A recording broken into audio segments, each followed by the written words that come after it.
akramana bil iman wa a'azza bil ihsan wa rafa'ana bil iman. Wassalatu wassalamu ala sayyidil anam sayyidina Muhammadin sallallahu alaihi wasallam wa ala alihi wa sahbihi wa man tabi'ahum bi ihsan ila yaumiddin.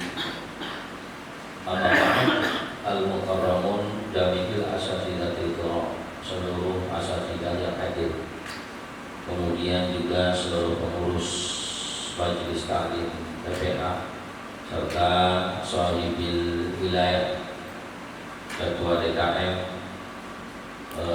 Mushola Al-Karamah, juga sesepuh kita Bapak Wasim serta seluruh jamaah yang hadir. Mudah-mudahan semuanya diberikan sehat dan mohon diberikan berkah dari Allah Subhanahu wa taala.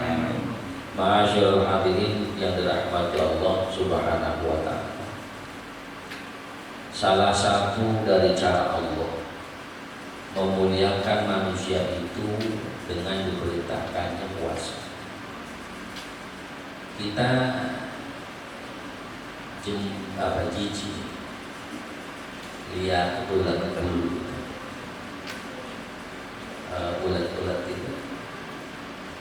ketika dia berpuasa jadi kepompong, maka kemudian jadi kupu-kupu. Kita suka ya?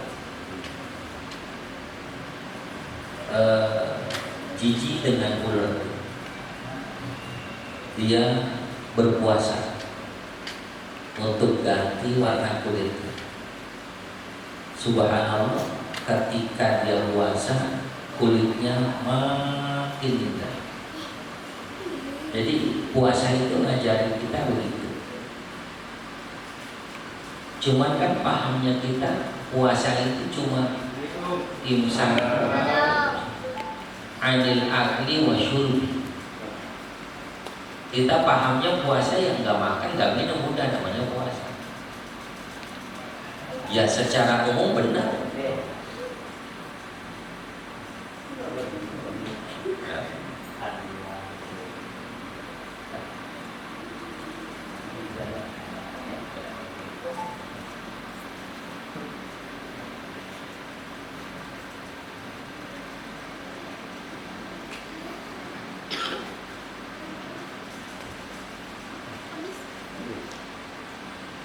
Ya secara hukum benar, puasa itu yang nggak makan nggak minum.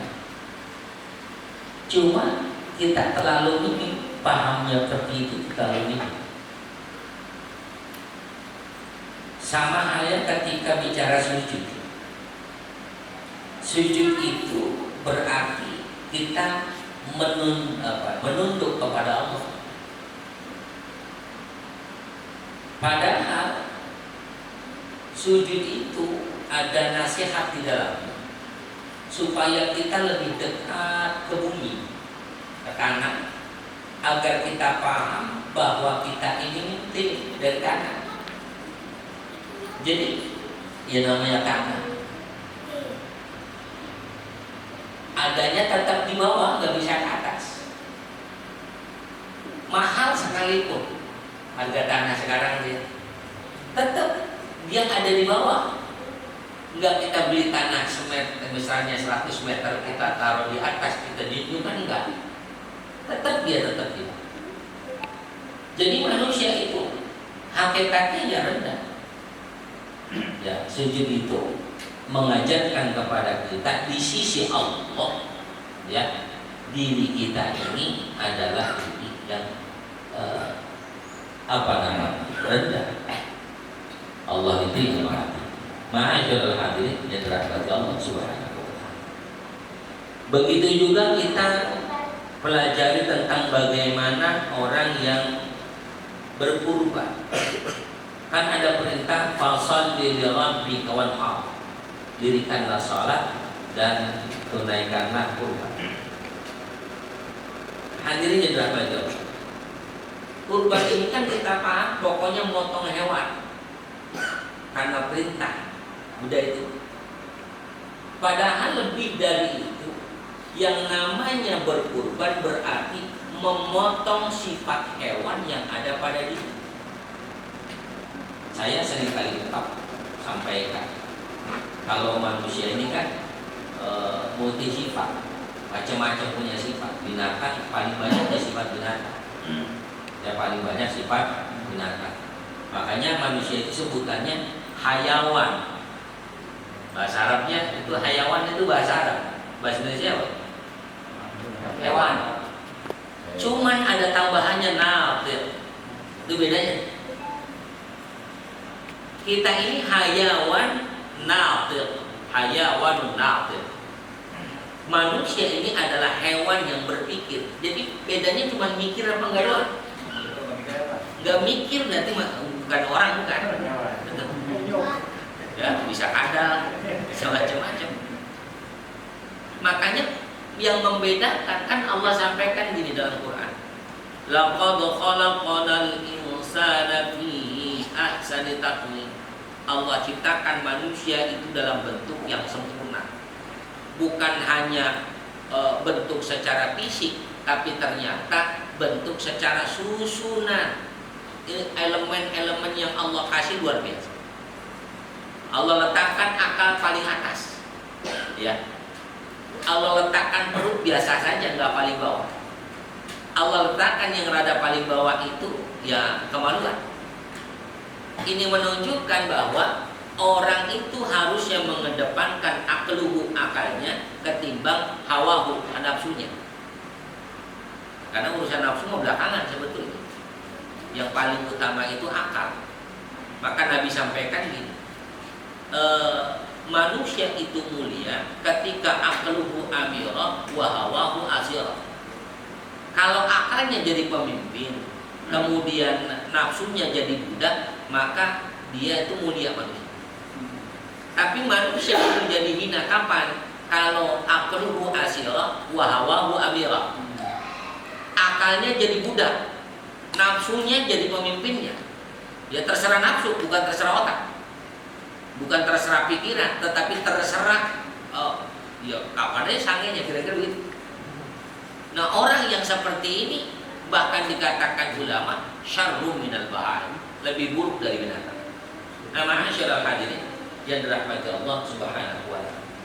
Jadi puasa itu bukan cuma sekedar imsakun anil akli wa syurbi min tulu'il fajri ila ghurubi syamsi bi syaratil Allah. Bukan cuma nahan makan, minum atau anil mufattirat, dari perkara yang membatalkan puasa, bukan.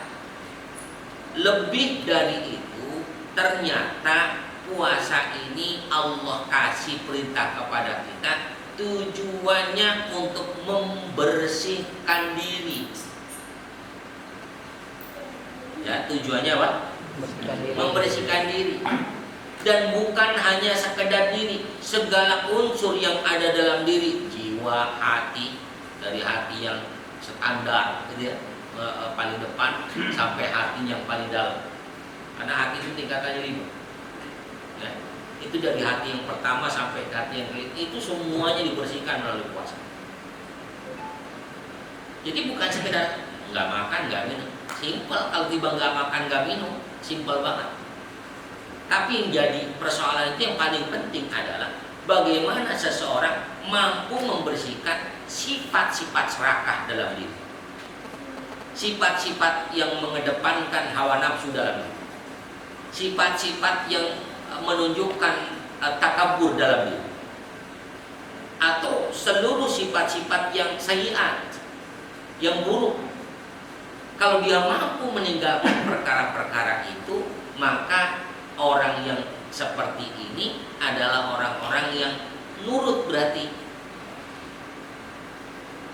orang kalau nggak bersih susah nurut, hadir. Tapi orang bersih gampang nurutnya. Diarahin kemana aja orang bersih enak. Tapi kalau kotor susah. Masuk enggak, kotor banget nih, gitu. Nggak masuk ya. Orang kotor susah dia. Jadi anak wa ta'ala, jadi kudu bersih, biar kemana aja enak. Orang bersih ke sawah ya tetap enak, ke masjid enak, ya kan? Ke kantor ya enjoy, orang bersih. Coba the kill of the poor, yang blopotan, cebrik buat dia, tanyain aja. Diajak kemana? Gimana mau manu? Kan gitu ya. Ke matahari, cebrik begini. Ke mall nggak mau dia. Ya, dia ada subhanahu wa ta'ala. Maka subhanallah, puasa itu ternyata membersihkan kita punya segala hal. Lahiriyah, batiniyah. Ma'asyarah subhanahu wa ta'ala. Ternyata bukan hanya sekedar gampang diatur orang bersih. Orang bersih itu gampang nyembuhin penyakit. Kita kalau besut itu bahasa apa? Ya, besut biasa ya, besut aja. Ya kalau terjatuh kan bener ya, besut aja. Tidak. Apa bedanya besut sama itu lama ya? Itu nggak bakal bisa sembuh kalau dia tetap kotor. Maka harus dibersihin. Nggak ada boleh kemudian pakai alkohol. Ya. Yang penting dibersihin pakai air. Sampai-sampai kalau penanganan orang kebakar itu apa namanya kena panas, itu jalan paling tepat ya disiram dengan air. Itu secara kedokteran gitu. Sebagai pakai odol, ya, memang kan saya odol. Saya juga enggak. Nah itu orang yang tadi sakit dia bersih. Kalau udah bersih, otomatis dia akan kering. Jauh dari infeksi. Kalau udah nggak infeksi, maka gampang sembuh. Kita ini kira-kira, hati kita sakit apa sehat?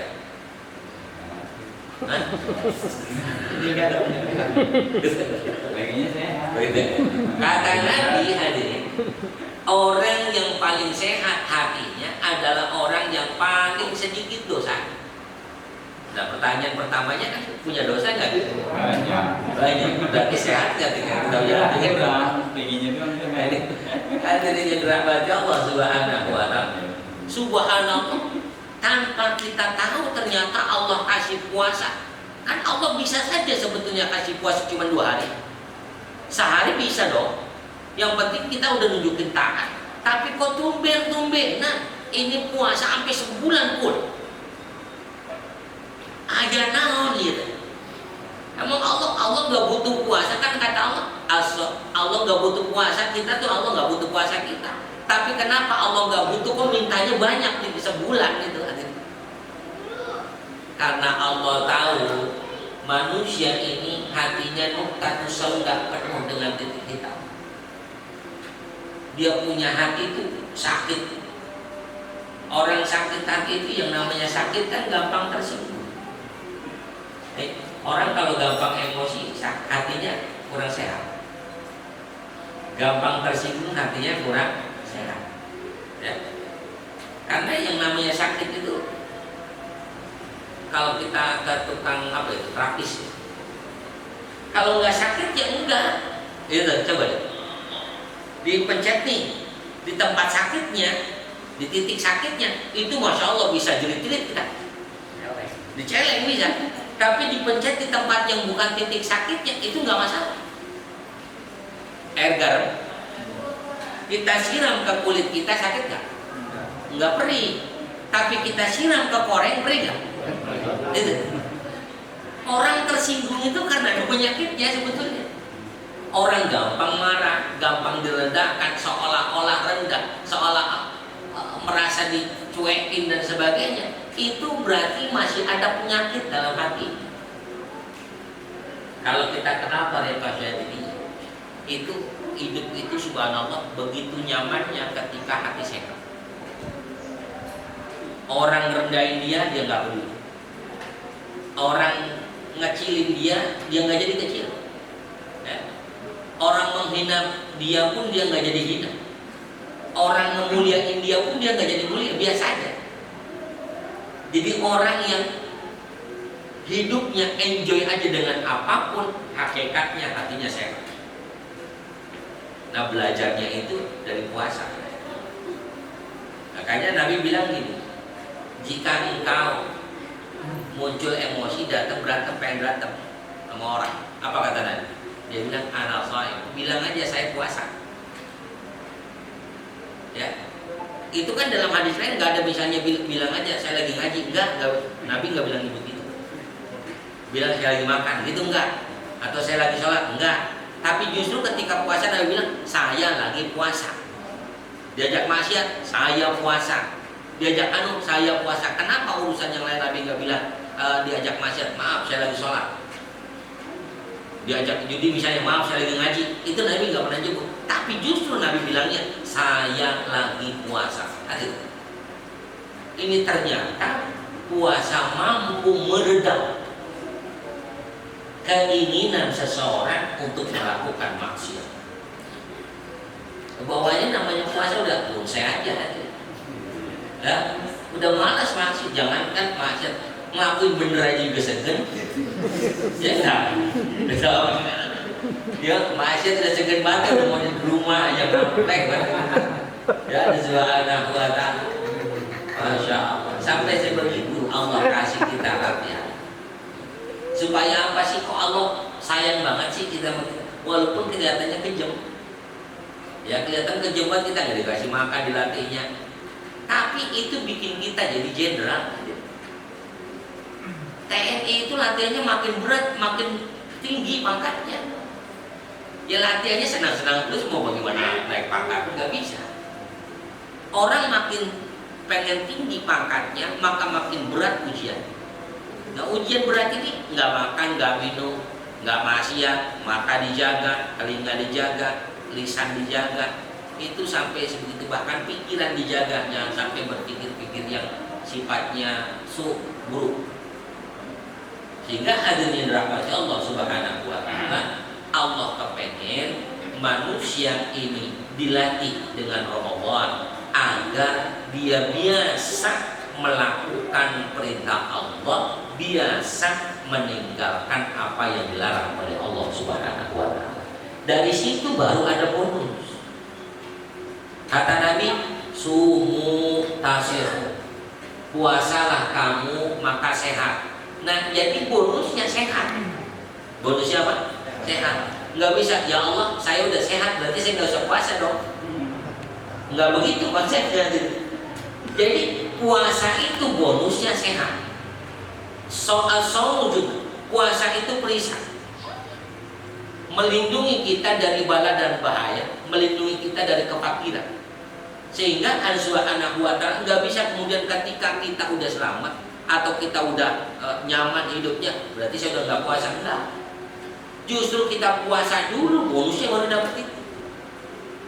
Nah, ma'asyiral hadirin yang dirahmati Allah Subhanahu wa ta'ala, jadi hakikatnya puasa itu mengajarkan kita menjadi diri yang tunduk kepada Allah, taat kepada Allah, imtithalu awamirillah wajtinabu nawahi, melaksanakan seluruh perintah-perintah Allah dan meninggalkan apapun yang dilarang oleh Allah Subhanahu wa ta'ala. Muncul pertanyaan selanjutnya, bagaimana kemudian kok saya puasa sebulan bahkan berulang di bulan tahun-tahun lalu hasilnya tetap sama? Diri kita diri yang masih gemar dengan maksiat, masih sering ninggalin Allah. Ya, kalau dapat rezeki alhamdulillah, kalau nggak dapat keluhnya masya Allah. Ya, itu manusia. Nah, akhirnya rahmat Allah. Berarti ternyata kita belum berhasil dengan puasa. Kita cuma berhasil waktu dilatih doang nih. Ini kan lagi ini berhasil nih. Ya, lagi puasanya doang kita berhasil. Quran masih ada dibuka kan? Ya masih ada di. Selama ini kita ternyata Quran itu kita buka itu satu bulan puasa, yang kedua di depan guru pas saya ngaji. Ya, coba gurunya mampus, itu kan buka ini. Yang selalu ada kita doakan biar gurunya panjang umur. Amin. Dan selalu kita kan gitu. Ama kalau udah masalah bertumpuk-tumpuk, wah Tuhan duluan. Masya Allah. Hadirin yang dirahmati Allah Subhanahu wa ta'ala, ya harus kita akui ternyata kita gagal ya di Ramadan kemarin. Tapi insya Allah Ramadan tahun ini kita berhasil. La'allakum menjadi diri yang takwa kepada Allah Subhanahu wa ta'ala. Sebab itu ma'asyarul hadirin yang dirahmati Allah Subhanahu wa ta'ala, hidup itu kan enggak berkepanjangan. Justru hidup itu makin ringkas, makin dekat dengan kematian. Wattaqu yawman turja'una fihi ila Allah. Hendaklah kita takut kepada sesuatu yang membuat kita kembali kepada Allah. Yang kita takutkan bukan turja'unnya baliknya bukan, tapi apa sih yang ada kita punya untuk balik. Dan ini momen yang paling enaknya momen Ramadan. Bayangkan satu malam ibadah itu dapat khairun min alfi syahr. Satu kali ibadah satu malam itu dapat bonus lebih baik dari sepada 1000 bulan. 1000 bulan berapa tahun? Bro? 83 tahun. Masya Allah. Sementara umur kita 65 aja udah ngosok, udah jarang dah. Ya, gua capai udah sakit-sakitan. Ya, sehat ya. Ya sekarang orang sekarang 40 lewat ya udah gampang balik angin. 40 lewat ya. Udah dikerokin udah seminggu sekali. Itu 45 lewat tuh ya. Udah gocap, udah mingkinan dah. Udah gocap lebih dikit, gak udah makin jadi.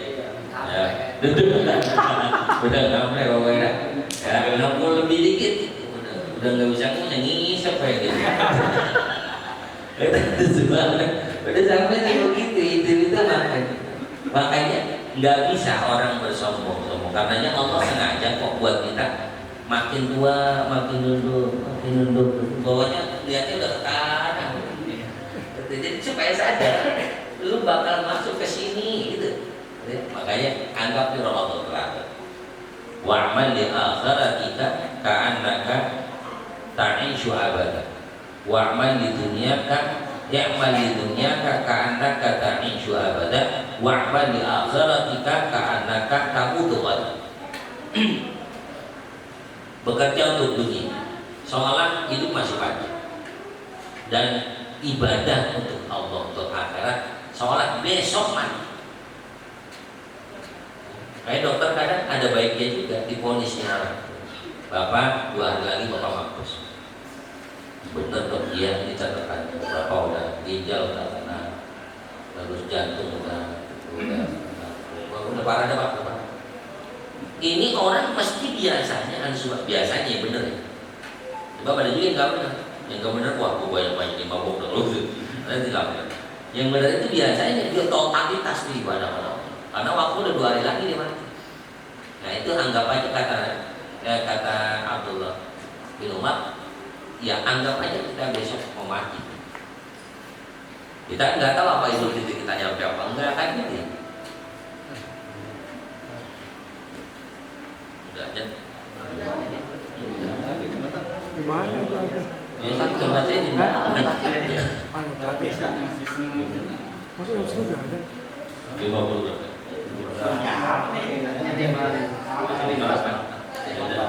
Ya mudah-mudahan Allah sehat semua. Alhamdulillah. Alhamdulillah.